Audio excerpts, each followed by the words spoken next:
So let's have a little bit of recap of what we just discussed. I noted something called Southern intransigence. And again, what does this refer to? Southern intransigence basically means defiance. Southerners being defiant regardless of the fact that they're defeated. And why do they assume this stance? It's because they see a window of opportunity to steer Reconstruction policy in their favor. Now, why is this happening? It's because of President Andrew Johnson's incessant obstructionism when it comes to him and the executive branch versus the legislative branch. And let me remind you that the Republican Party is in control of the legislative branch of Congress. So Andrew Johnson is trying to obstruct every effort put forth by the Republican Party. And this leads to this formation of what I call the United Front. That is to say, the Republican Party letting the minority faction, which again are the radical Republicans, letting them take control of Reconstruction policy. Okay. Now, again, the radicals are radical insofar as they want to implement policy guaranteeing black freedom immediately, not gradually, but immediately. So you see things passing like the Civil Rights Act of 1866, which was the attempt to provide equal protection for all citizens, right? And of course, this now includes African American citizens. Um, and we'll talk about citizenship in a sec with, as you can see in the slide, 14th Amendment. You see the extension of the Freedmen's Bureau, right? And with all this happening, you see Reconstruction entering a new phase. And this phase is called Congressional Reconstruction. This is the third phase. The first phase was wartime, the second phase was presidential, and here we are with the third phase, Congressional Reconstruction. By the way, this is also called Radical Reconstruction. And hopefully you could discern the reason for this. It's because, as I mentioned, the radicals are now in control. They control the levers of power. They're in the driver's seat, so to say. And even though they're radicals, and some Republicans, or most actually, the moderates, right, may disagree in their approach, but they are now in charge nonetheless. And by the way, I should mention this. I may have confused some students with the previous slide when I mentioned the history of Andrew Johnson, his obstructionism. Well, I made it sound like, he was effectively silenced before congressional reconstruction phase, when in fact, no, he's still mouthing off, so to say, especially during the 14th Amendment. But I would say by the 15th Amendment, he was muzzled at that point. Okay, so here's Johnson still attempting to do things like veto certain measures and policies, right? He's still at it. Okay, so you had the Republicans here in charge, the radical Republicans. And by the way, feel free to look in the reading, but you have prominent radicals like Charles Sumner and Thaddeus Stevens and others, Benjamin Wade, who are here taking control of Reconstruction. Now, this is important to remember. This goes back to the meaning of the Civil War and therefore the meaning of Reconstruction and the policies that are going to be put forth. Okay, if you interpret the meaning of the Civil War as all about Black freedom and Black justice, well, this is what's going to dictate your policy. All right. So, this is exactly what the radicals believed in. They believed that the Civil War, the meaning of it, was all about Black justice, Black freedom. Therefore, with them now in charge, they will be steered by what we call the logic of Black justice. And this is obviously a clear contradistinction to the earlier logic of reconciliation, right? So again, here's a clear agenda for securing and guaranteeing, if not introducing, new African American freedoms. And, this is what we see with radical Reconstruction. Now, I should mention this, that here we have the 13th Amendment, and then we have the 14th and 15th. These three altogether are referred to as the Reconstruction Amendments. And they're certainly the handiwork of the Republican Party here. Okay, now the 13th, as I keep mentioning, is a given because, the Emancipation Proclamation basically guarantees the end of slavery should the Union um, become victorious, and certainly that's the case. So the 13th Amendment is a given. But the 14th and 15th is the efforts of the radicals. And you can consider the 14th and 15th as so called radical Republican amendments. Okay, that's because, again, it's clearly guided by the logic of black justice. So, what do we see here with the 14th Amendment? Now, many of us are aware of this amendment because we're aware of, let's say, immigration issues today, even where, should someone be given citizenship automatically upon birth, right?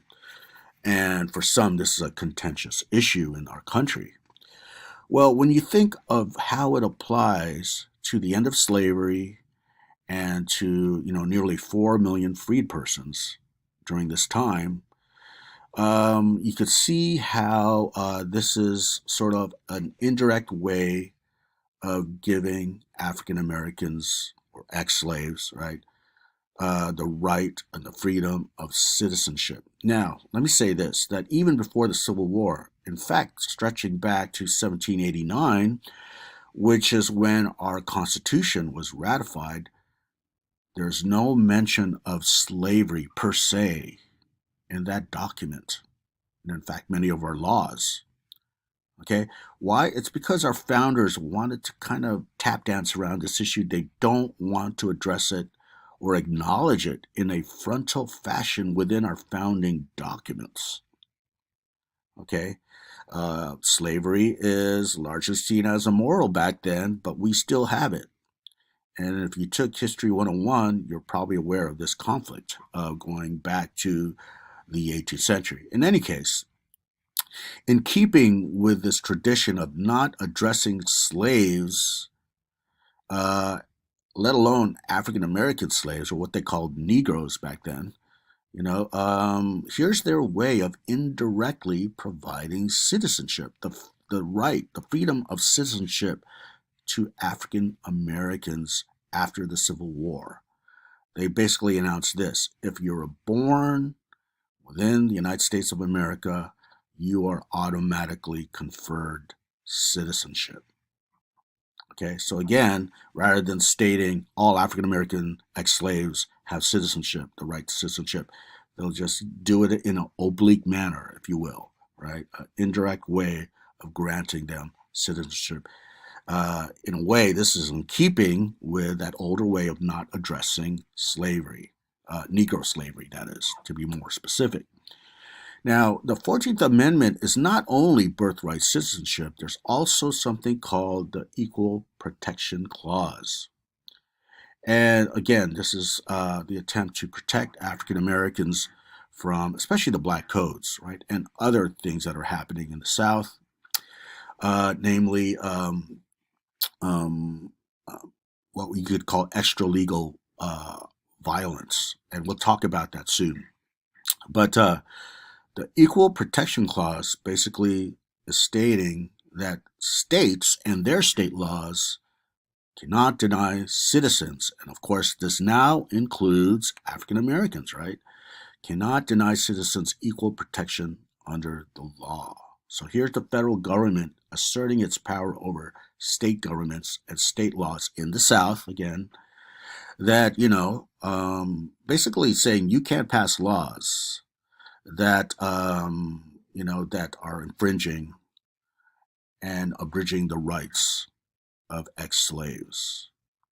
All right, so that's the Equal Protection Clause. That's pretty much equally important as birthright citizenship.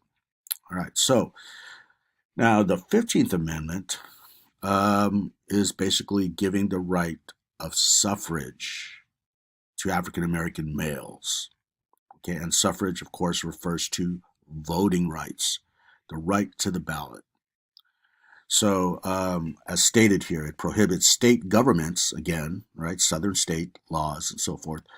It prohibits southern state governments from denying citizens of the United States of America the right to vote. And this is based on race, color, or previous condition of servitude. Obviously, this last phrase, condition of servitude, refers to slavery. Okay, so this is a radical policy or law, actually, right? Amendment providing African Americans, males, I should say, because women won't get the right to vote until into the 20th century. But this is the world turned upside down. If you were a Southerner in 1869, which is when this amendment was basically issued, um, this is something that you would never had anticipated if you were around before the war. Okay, giving African American males the right to vote. All right, but nonetheless, this is what's happening now. As you can see, both 14th and 15th, again, let me repeat, are radical. This is the handiwork of radical Republicans. Some moderate Republicans may have felt this is too much, right? That we're rushing this. We should be gradual. But nonetheless, because the radicals are in charge, you see the 14th and 15th Amendment. Okay, so again, the Reconstruction Amendments include the 13th as well as the 14th and 15th.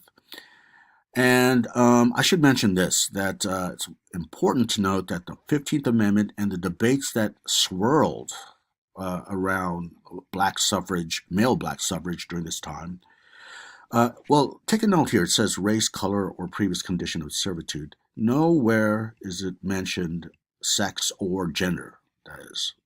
So women, and I should say white women, okay? White women protested the passage of the 15th Amendment giving African American males the right to suffrage before white women. Okay, so you see with the debates involved here, you see the formation of these women's suffrage movements, right? And you may have heard of some of the leaders here, Katie B. Stanton, Susan B. Anthony, and what they're going to do is protest the so-called, quote, Negro First approach or the Negro First strategy. What does this mean? Well, it obviously refers to the fact that Congress is giving Negro males the right to the ballot before white women.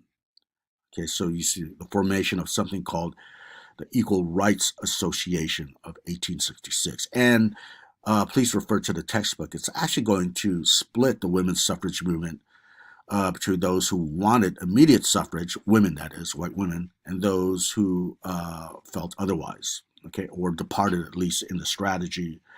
And my whole point here is that the debate surrounding the 15th Amendment is going to lead to this galvanizing effect for the women's suffrage movement, okay, because they felt that they should be given the right to vote before African American males. Now, if you know anything about women's history or U.S. history in general, you're probably aware of the fact that women would not be given the right to vote until 1920 with the 19th Amendment. So this significant expanse of time between the 15th Amendment in 1869 and the 19th Amendment in 1920 shows you how much resistance there was to giving women the right to vote. It'd be well into the 20th century when women would finally be given that right.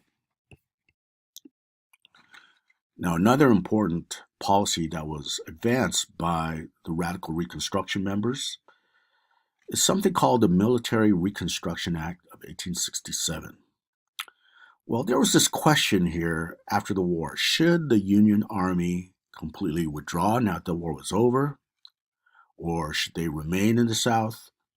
And as it would turn out, the latter case would take hold. That is, some of the Union Army would remain in the South.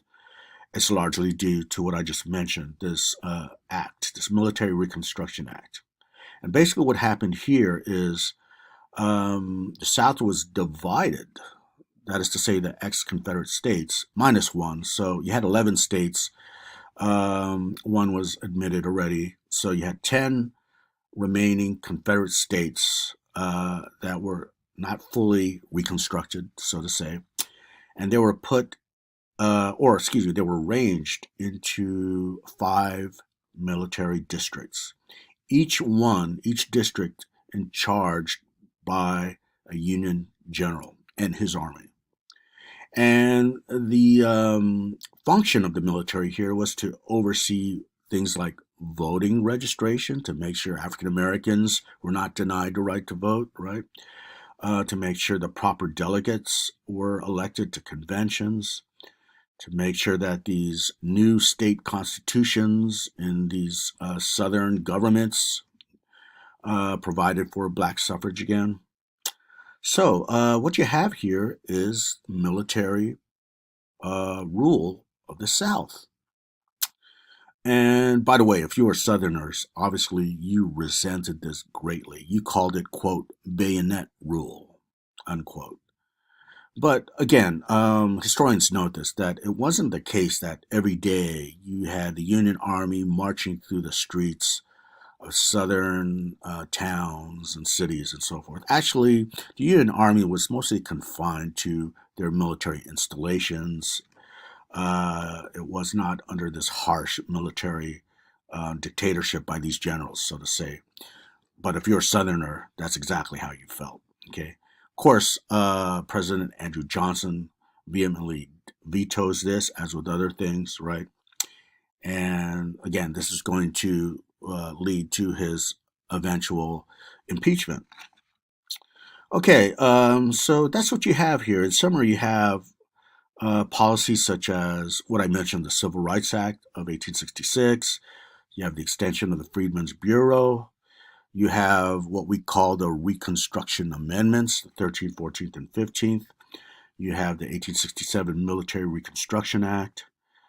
And let me remind you again that all these measures are governed by the logic of black justice, not the logic of reconciliation that we saw with wartime Reconstruction in Lincoln, as well as presidential Reconstruction with Andrew Johnson.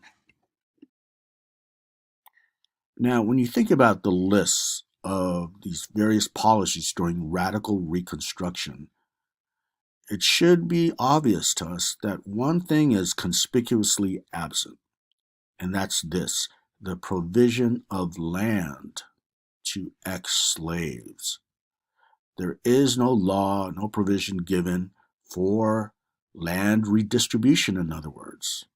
You got to think about the fact that, okay, the war has ended. The North is shouldered with the responsibility to reconstruct the South economically, right? There's a staggering array of economic problems in the South. It's the end of slavery, of course. Where are they going to find their labor to restart the plantation system? In fact, should the plantation system persist after the war? Should the South industrialize rather than remain agrarian? All these issues are up in the air. But of course, it's also important to remember that the South before the war was not industrial, it's profoundly agrarian. And therefore, in that Southern way of life, land is everything. And of course, this applies to ex slaves. Now, in one sense, slaves have this new freedom. They could now sell their labor, so to say, on the market in return for a wage. That is to say, they have free labor, like we discussed, right? They could practice free labor in the Southern system of agrarianism. So, you may have heard of the term, by the way, 40 acres and a mule. Did this actually happen? Was this a law? Well, it was not. It was actually a proposition advanced by General Sherman as he was rampaging through the South towards the end of the war.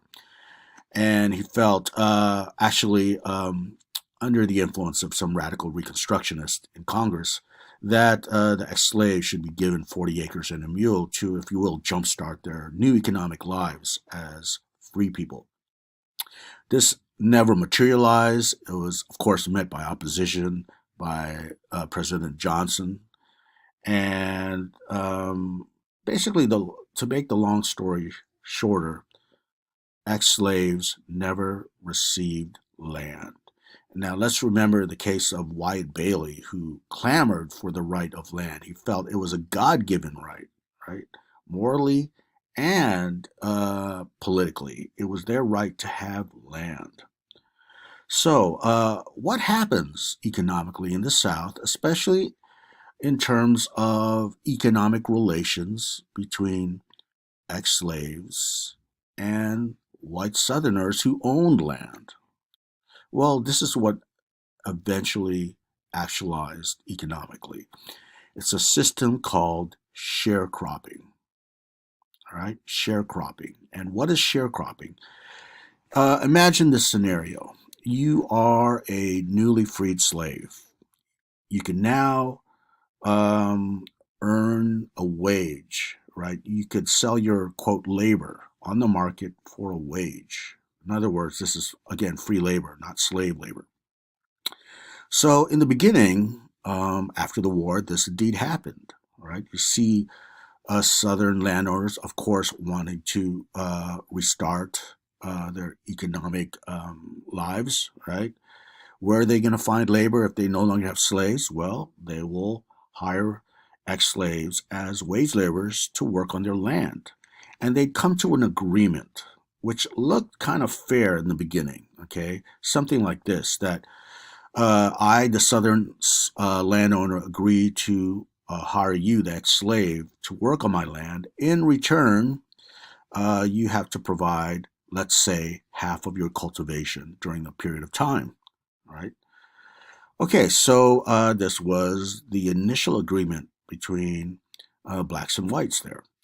Now, you got to also remember this, that the newly freed slaves had no provisions at all, whether it's the basic necessities of life, let alone the necessary tools to become farmers.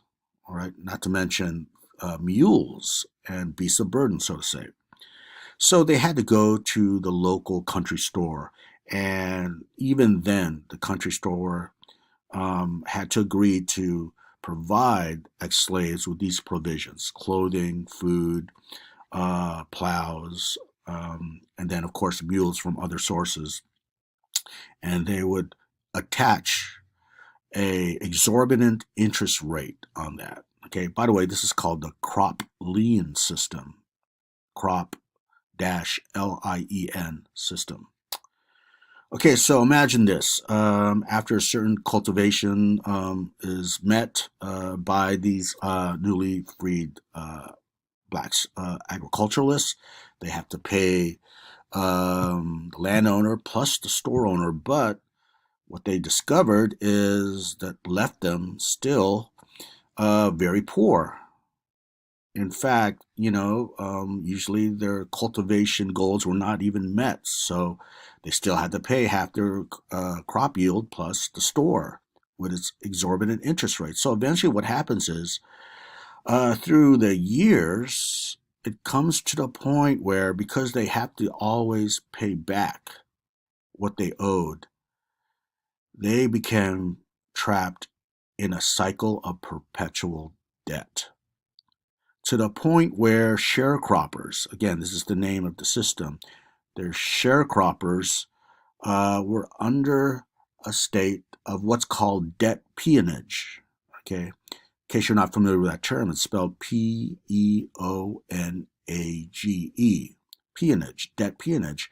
You may have heard of the term peons, right? Peons.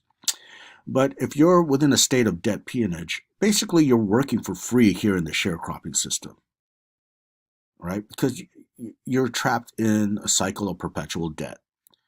You don't get anything you produce with your own two hands on that land because you owe so much. So, what does that remind you of?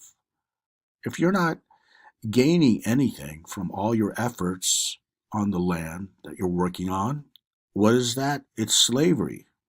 It's slavery by another name. So, eventually, this is what happens in the South economically is the vast majority of African Americans are relegated to a state of debt peonage, and they are entrapped within the sharecropping system.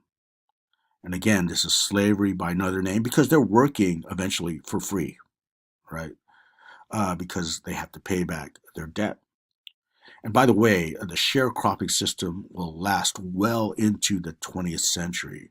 In some parts of the South, it will last into the mid 20th century. And that's how this cycle, right, was persistent through many generations. So, despite the eventual economic subjugation of ex slaves through the sharecropping and the crop lien system that we just discussed, politically, what were the ex slaves doing to promote their own freedoms during this time? Especially during this era of radical Reconstruction. Were they able to control their own political destiny? Now, let me do something a bit unconventional here. There's that question: were they able to control their own political destiny? Um, Previous historians, and when I say this, I say historians writing at the end of the 19th century and even the first few decades of the 20th century, tended to attribute the collapse and the failure of Reconstruction, because it will collapse as we'll discuss, but they blamed ex slaves, they blamed African Americans for the failure of Reconstruction, right? And by the way, the school of historians, it's called the Dunning School, Dunning, named after William Dunning, who was a historian who advanced this thesis. And he had a bunch of PhD students that basically continued with this work through the 20th century.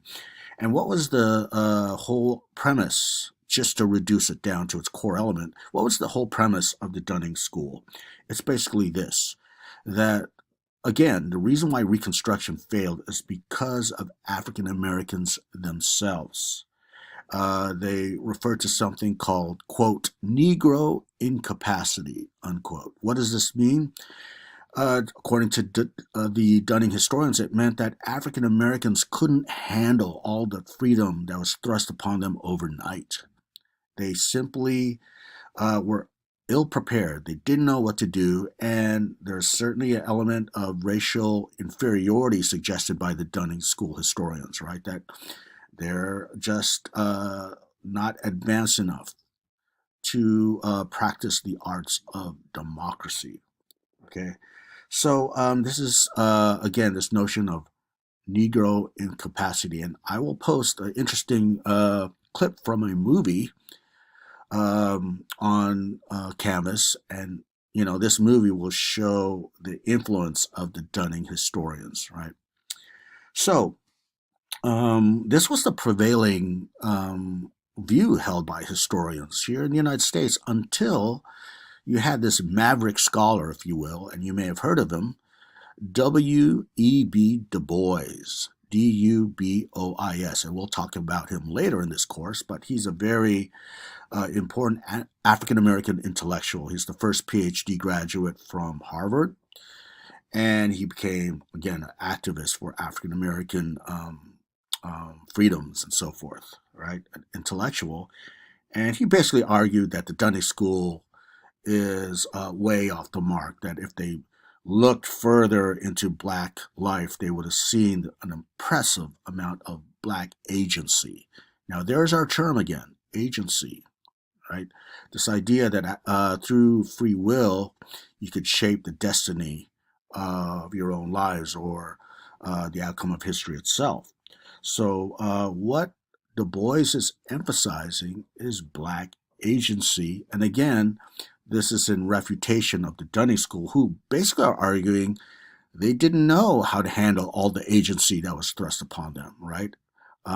Moving from ex slaves to free people overnight. In other words, the radical Reconstructionists were way too ambitious in thrusting all their freedom on their lap, right? Now, Eric Foner, who, by the way, is the author of the compilation of the book you are using for your papers in this course, Voices of Freedom, that same Eric Foner would write a book called Reconstruction, and it's basically taking off where Du Bois left off. And he's saying, again, that um, African Americans were central agents. There's our term, agency, right? Agents during Reconstruction. He's emphasizing African American agency. That they basically exhibited this, if you will, revolutionary spirit in the political domain, political sphere. And they were able to press their claims for political freedom to the furthest extent possible at that time, at least, in the context of Reconstruction. What are examples of this? Well, for example, we talked about, if you recall, Bailey, right? Wyatt Bailey. He's just one example of hundreds, thousands of African Americans who attended political meetings in droves during this time, despite their lack of education. In fact, one thing they demanded was the political right of education. And in terms of office holding, you see, um, at the highest point at least, of Black agency in a political sense, you see two African Americans in the Senate, two African American senators. You see 14 African American congressmen in the House of Representatives. Okay, not to mention hundreds in state governments, the state legislatures, state positions, also at the municipal level, right? Like you see African Americans as sheriffs, as involved in law enforcement. Overall, at the high point, you see more than 1,500 political offices held by ex slaves. Okay, and that's truly impressive.